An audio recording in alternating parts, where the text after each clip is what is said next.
Fire Mota. Mota é ator, dublador, locutor, fez teatro, trabalhou em rádio.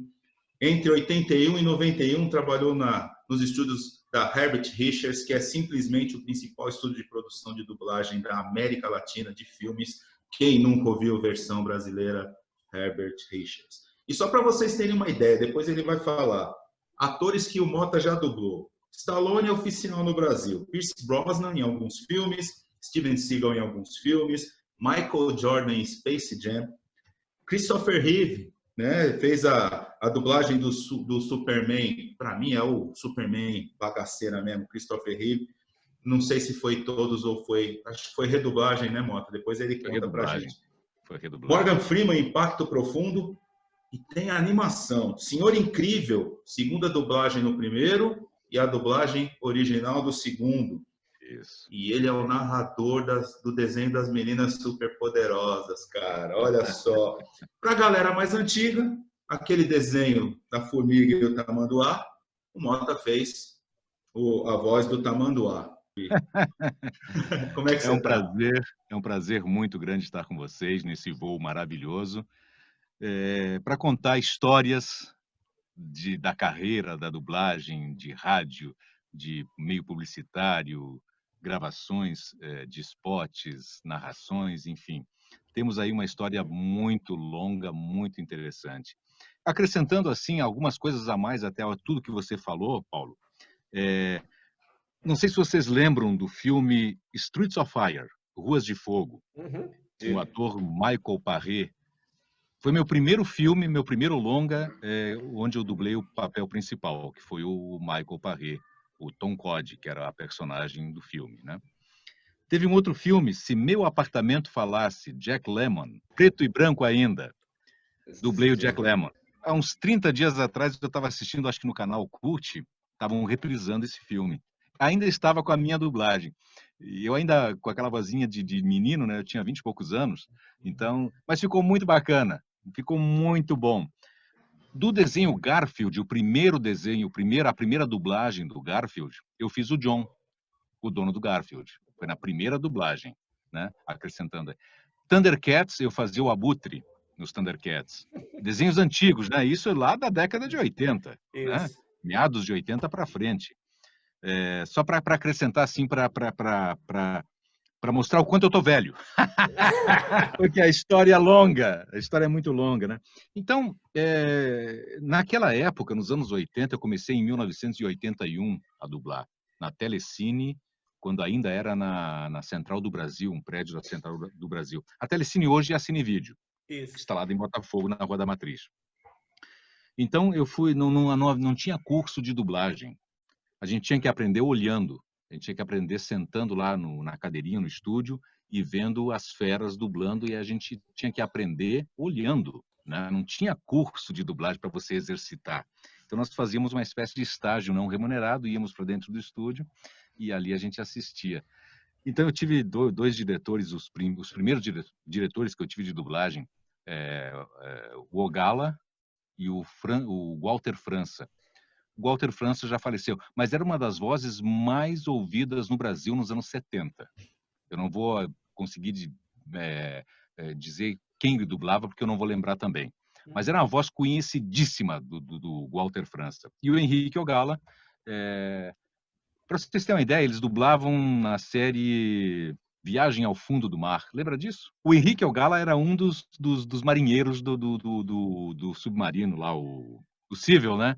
Então, o pessoal da antiga, né, que dirigia, e aprendi com eles na Telecine. Depois, em 1982, eu fui para Herbert Richards, sob as bênçãos do Márcio Seixas, que nos abriu as portas, o grande Márcio, né, nos abriu as portas da Herbert Richards, porque na época era um grupo muito fechado, ninguém entrava, ninguém saía, ninguém entrava, e graças ao Márcio ele conversou com o Herbert Richards.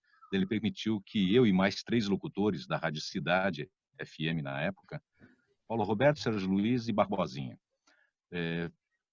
iniciássemos um estágio na Herbert Richards, que era, na época, monopolizava a dublagem no Brasil. Ela detinha 90% ou até mais por cento de toda a produção nacional. Exato. Então, todo mundo queria trabalhar na Herbert Richards, até porque a Herbert era a única empresa que contratava com carteira de profissional assinada. O resto era só freelancer, né? Então, todos os dubladores queriam ter a segurança do contrato de trabalho. Então, a Herbert era o objetivo de todo mundo. Então, graças ao Márcio Seixas, a bênção do Márcio, nós conseguimos estagiar. E desses 4 locutores, apenas eu continuei na dublagem, o resto não quis, né? Porque não tinha tempo disponível, porque como não tinha curso de dublagem, você tinha que ter tempo disponível para ficar lá para aprender. E, eventualmente, o diretor dava uma chance para você. Ó, faz esse boneco aqui, faz esse táxi aí, faz, né? Então, as oportunidades eram assim, Serginho. Era muito difícil começar a dublar. Era muito difícil alguém ter a oportunidade de começar e continuar em função disso. Não tinha curso para aprender. E a dublagem é difícil, é uma coisa muito difícil de se fazer. Tem que ter muito tempo, tem que ter muito tempo de trabalho, de prática, né? Para você se tornar um bom dublador, né? Eu ia E não até é só dublar. uma das coisas que eu ia te perguntar é tipo, exatamente nessa linha. Essa que você já está respondendo é uma das perguntas que eu ia te fazer, né? Tipo, como é que você entrou no meio da dublagem? E como é que você se incorpora no personagem? Se o teatro, você fez teatro, né? Sim, se o desde teatro, menino. então, se o teatro te ajudou nessa coisa da interpretação, porque na realidade é uma interpretação que você faz, né? Com certeza. Até porque, legalmente, para você dublar, você precisa ser um ator, você precisa ter o registro profissional como ator, que é uma profissão regulamentada também. Foi regulamentada em 78. Então, só com o registro profissional.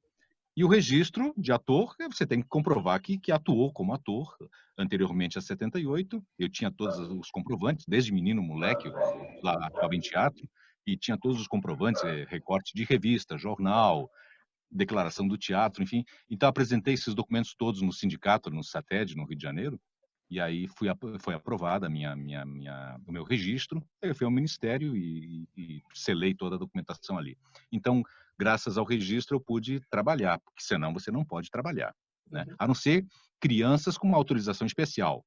Aí, não sei como isso funciona legalmente, mas nós temos que ter o registro profissional de ator para poder trabalhar. Então, mas o teatro é a base de tudo nesse caso, a interpretação, você sentir o personagem, a personagem, como queiram, a emoção porque a gente dubla em cenas, né? O loop são pequenas cenas de até 20 segundos cada cena. São para efeito de marcação, para efeito de remuneração. Você tem que fazer 20 loops por hora, você recebe 1 hora.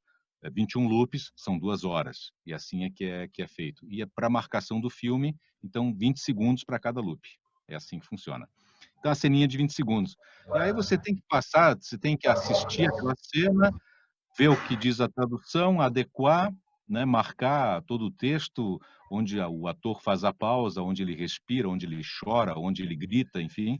E aí você ensaia e grava. Você tem 3 minutos para resolver o loop, né? Para assistir o loop, para ver o texto, adequar o texto, porque às vezes a fala está muito longa ou está muito curta, você tem que acrescentar ou retirar alguma coisa do texto, ensaiar para que o diretor veja a sua interpretação, como é que você está interpretando aquela cena, e gravar.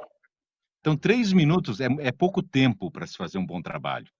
Se for uma fala curta, um bom dia ou uma sentença curta, não tem problema. Mas você pega aí um loop de 10 linhas, por exemplo, complicadíssimas, o cara, como por exemplo, aquela cena do Stallone que bombou na internet, que ele chama o filho na chincha ali, né?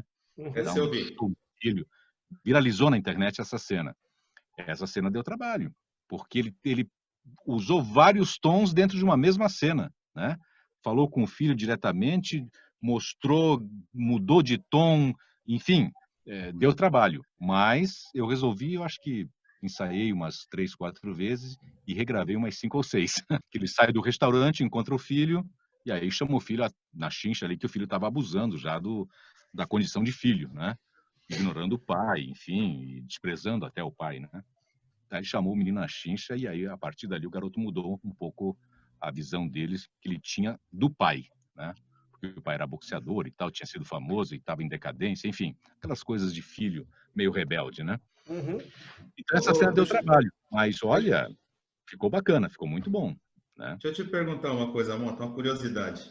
O dublador, quando ele termina de fazer o trabalho, ele vai para casa dele, o filme estreia, você vai assistir. Quando você vê, acontece de você olhar e falar, porque aí tem aquela questão técnica, né? Fala, putz, podia ter feito melhor, não ficou como eu queria. Como é que é isso, cara? Exatamente isso aí, Paulo.